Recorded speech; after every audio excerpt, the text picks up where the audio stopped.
अस्सलामुअलैकुम दोस्तों, मेरा नाम है उमर सुल्तान और आप देख रहे हैं ज़ीरो लाइन टीवी। दोस्तों, दुनिया में मौजूद एक ऐसा इंसान जो 8 सालों में आसमान की बुलंदियों तक पहुंचा, यानी अरबोपति बना, और 2 ही दिनों में एक ट्वीट ने उसे अरबोपति से बेखारी बना दिया। मैं बात कर रहा हूं सैम बैंक्समैन-फ्रीड की, जिसने 8 साल में 0 से 2600 करोड़ कमाकर सबको हैरान कर दिया और देखते ही देखते दुनिया के हर प्लेटफॉर्म पर उसका ही जिक्र होने लगा। हत्ता के फोर्ब्स रिचेस्ट लिस्ट में भी इसका ही जिक्र होने लगा। अगर हमें कहा जाए इतनी ज्यादा दौलत रखने वाला रातों रात दुनिया का गरीब तरीन इंसान बन गया, इस बात पर यकीन करना इतना आसान नहीं। लेकिन सैम के साथ ऐसा ही हुआ। लेकिन सवाल ये है कि कैसे इतना अमीर तरीन शख्स सिर्फ एक ट्वीट की वजह से अरबोपति से करोड़पति बन गया। बात शुरू होती है 2014 में। सैम ने MIT से ग्रेजुएशन की और जेन स्ट्रीट नामी ट्रेडिंग फर्म में काम करना शुरू कर दिया।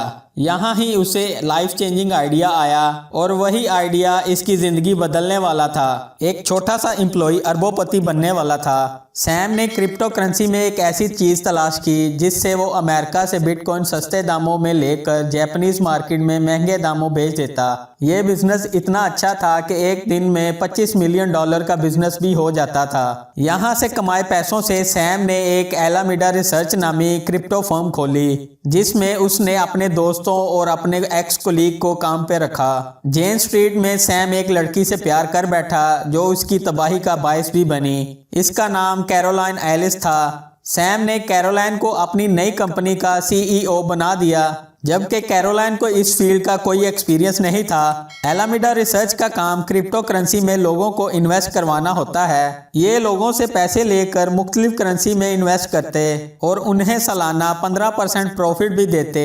यहाँ तक सब कुछ बहुत अच्छा चल रहा था, लेकिन एलामीडा को चलाने वाले इतने एक्सपीरियंस वाले नहीं थे और दिन ब दिन लोगों का ट्रस्ट एलामीडा पर बढ़ता ही जा रहा था। लेकिन उन 10 लोगों की टीम ने लोगों के बिलियंस ऑफ डॉलर दांव पर लगा रखे थे और सैम को आगे बढ़ने की इतनी जुस्तजू थी, उसने 2019 में ही खुद की क्रिप्टो एक्सचेंज कंपनी लॉन्च कर दी। क्रिप्टो करेंसी एक डिजिटल करेंसी होती है जो कॉइन की शक्ल में ही हम खरीद और बेच सकते हैं और ये काम सिर्फ चंद एक्सचेंज पर ही किया जा सकता है। एलामीडा भी लोगों की इन्वेस्ट दूसरी एक्सचेंज पर ही करता, लेकिन सैम ने अपने प्रॉफिट को बढ़ाने के लिए FTX नामी एक्सचेंज को लॉन्च कर दिया और साथ ही अपना FTT नामी कॉइन भी लॉन्च कर दिया। लोगों का भरोसा तो पहले से ही सैम पर था। उन्होंने इसी भरोसे के चलते FTX पर इन्वेस्ट करना शुरू कर दिया और देखते ही देखते 10 लाख लोगों ने इस पर इन्वेस्ट कर दिया।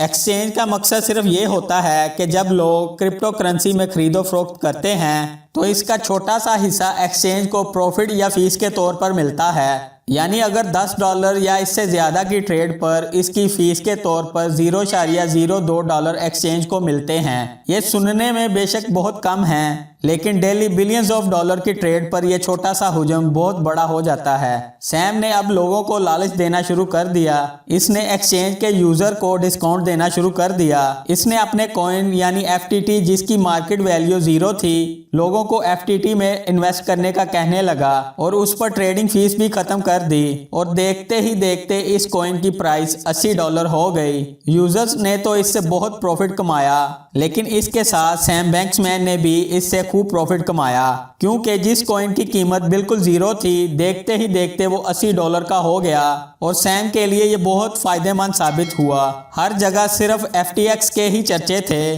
कई कंपनियों ने इसे अपना एडवर्टाइजमेंट पार्टनर भी बना लिया और बहुत सी मशहूर जगहों में FTX का नाम देखने को मिलने लगा और सैम को अमीर तरीन लोगों की फहरिस्त में शामिल किया जाने लगा और हर क्रिप्टो यूजर FTT और FTX का दीवाना होने लगा। लेकिन उन्हें क्या पता था, ये खुशियां सिर्फ चंद महीनों की मेहमान थीं। जितने भी लोग एक्सचेंज में ट्रेडिंग के लिए जो पैसे रखवाते हैं, उन पैसों का एक्सचेंज में पड़ा होना लाजमी है, क्योंकि यूजर जब चाहे इसको विड्रॉ करवा सकता है। इसी भरोसे यूजर अपना पैसा एक्सचेंज में रखवाते हैं, लेकिन सैम ने इसी भरोसे से फायदा उठाया और लोगों के रखे पैसे FTX से निकालकर दूसरी जगह ट्रेड करने लगा, जो सरासर अनलीगल था और इस बात का कंपनी के किसी भी एम्प्लॉय को नहीं पता था। सैम ये काम बहुत राजदारी से करता था। इसका ये ख्याल था कि वो कस्टमर के पैसे निकाल कर उनसे ट्रेड करके प्रॉफिट कमाएगा और फिर कस्टमर के पैसे वापस FTX में डाल देगा। वो कहते हैं कि लालच कभी नहीं करनी चाहिए। चाहिए, लेकिन सैम को क्या पता था कि उसका बुरा वक्त शुरू होने वाला है। उसी दौरान अमेरिका में इन्फ्लेशन आ गई, जिसकी वजह से लोगों ने अपने एसेट बेचना शुरू कर दिए और क्रिप्टो मार्केट पर बहुत बुरा असर पड़ा। सैम ने जो पैसे दूसरी ट्रेड पर लगाए वो बुरी तरह से डूब गए और सैम की गर्लफ्रेंड ने एक इंटरव्यू के दौरान गलती से ये कह दिया कि FTX ने पैसे एलामीडा को ट्रांसफर किए हैं। पैसे ट्रांसफर करने का सुनते ही लोगों में हलचल मच गई, लेकिन सैम ने मामले पर पर्दा डालने की भरपूर कोशिश की। उसने लोगों को यकीन दिलाया कि इनके पैसे सही सलामत FTX में मौजूद हैं। एक शख्स ऐसा भी था जो चुपचाप इस मामले को देख रहा था। इस शख्स का इस कहानी में बहुत ही इंपॉर्टेंट किरदार है और ये शख्स था CZ यानी चैंगपेंग ज़ाओ, बाइनेंस कंपनी का CEO। जब FTX को लॉन्च किया गया तो CZ ने इसमें $500 मिलियन का शेयर खरीदा और जब FTX अपने पैरों पर खड़ी हो गई तो सैम ने $2 बिलियन देकर अपना शेयर वापस ले लिया। लेकिन वो $2 बिलियन अमेरिकी डॉलर नहीं बल्कि FTT कॉइन जो FTX का अपना कॉइन था उसमें दिए और CZ ने इन कॉइन्स को तब से संभाल कर रखा था। लेकिन सैम को ये नहीं पता था कि वो इसको FTT करेंसी नहीं बल्कि एक बॉम्ब दे रहा है जो सब कुछ तबाह कर देगा, क्योंकि CZ के पास इतने ज्यादा FTT कॉइन थे वो जब चाहे इनको बेचकर FTX को बर्बाद कर सकता था। पर CZ ने ऐसा नहीं किया और वो तब से सही मौके का इंतजार कर रहा था। जब ये मामला न्यूज़ चैनल्स पर दिखाया जाने लगा तो 6 नवंबर 2022 को CZ ने एक ट्वीट किया जो सैम की पूरी एम्पायर को गिराने के लिए काफ़ी था। उसने अपने ट्वीट में ये कहा कि FTX में इतनी ज़्यादा करप्शन के बायस हमने अपने FTT कॉइन्स को बेचने का फैसला किया है।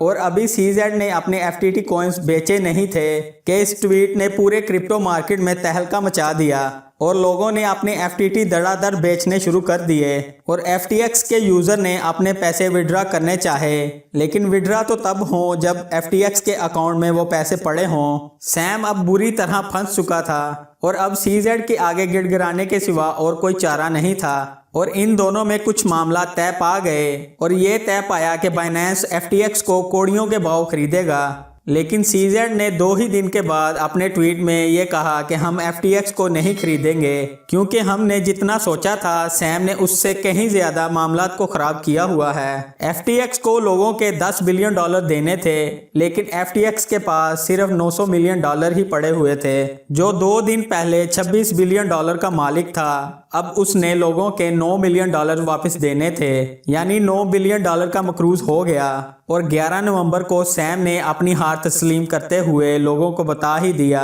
कि FTX बैंकक्रप्ट हो गई है। इससे ये जाहिर होता है कि इंसान को कभी लालच में नहीं पड़ना चाहिए। उम्मीद करता हूँ ज़ीरो लाइन टीवी की ये वीडियो आपको पसंद आई होगी और लाइक एंड सब्सक्राइब करना ना भूलिएगा।